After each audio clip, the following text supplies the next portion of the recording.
Updates at pinakahuling mga usapin sa mundo ng palakasan. Atin ang pakinggan dito sa Ang Pilipinas Ngayon. Magandang araw. Narito na po ang Sports Balita. Nakompleto ng Converge Fiber Xers ang comeback mula sa 27 puntos na pagkadihado para mapalawig ang kanilang serye sa quarterfinals laban sa San Miguel Beermen.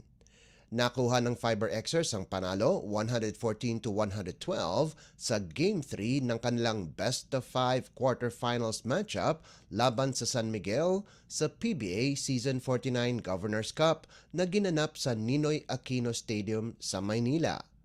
Halimaw ang naging performance ni Justine Arana kung saan nakapagtala ito ng double-double na may 23 puntos at 11 rebounds, sahog pa ang 3 assists at 1 steal.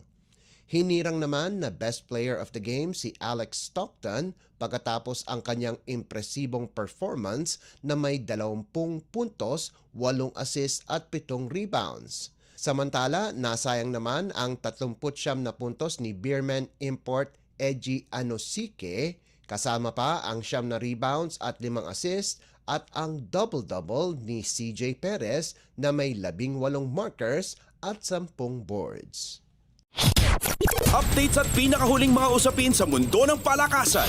Atin ang pakinggan dito sa Ang Pilipinas Ngayon. Sa unang laro sa PBA, naging unang koponan ang Barangay Ginebra San Miguel na makapasok sa semifinals ng PBA Season 49 Governors Cup.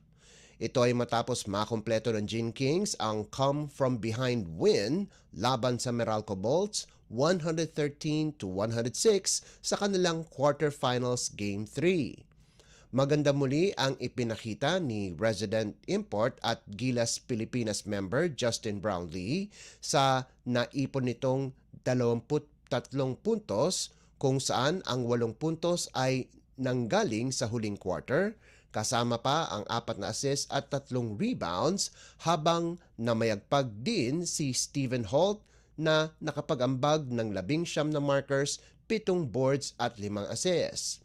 Nakakuha din ng tulong ang Ginebra kina Japeth Aguilar na kapwa nakagawa ng 19 na puntos at kina RJ Abarientos at Mav Ahanmisi na nagbigay ng tig 17 puntos bawat isa, pati na rin ang 16 na puntos ni Scotty Thompson. Tinapos naman ni import Allen Durham ang kanyang season sa Meralco nang may 38 puntos, 13 rebounds, 1 assist, 1 steal at 1 tapal. Updates at pinakahuling mga usapin sa mundo ng palakasan. Atin ang pakinggan dito sa Ang Pilipinas Ngayon.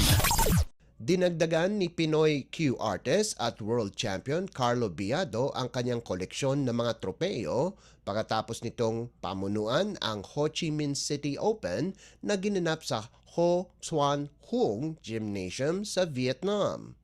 Nakuha ni Biado ang titulo pagkaraang talunin si Mario He ng Austria sa bisa ng 13-8 panalo sa finals. Nakobra ni Biado ang 35,000 dolyar na premyo habang nakuha ni He ang 13,000 dolyar na pabuya para sa runner-up. Tinalo ni Biado si Huang Hu Xian ng Chinese Taipei sa round of 32 bago pinataob ang mga kapwa Pinoy na sina Valeriano Pahuay at Anton Raga sa round of 16 at sa quarterfinals ayon sa pagkakasunod.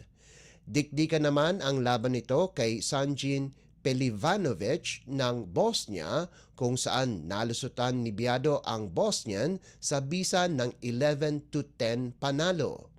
Una nang nakopo ni Biado ang World 9-Ball Tour sa Taipei, Taiwan noong Enero bago pagarian ang World 10-Ball Championship sa Las Vegas, Nevada nitong Marso.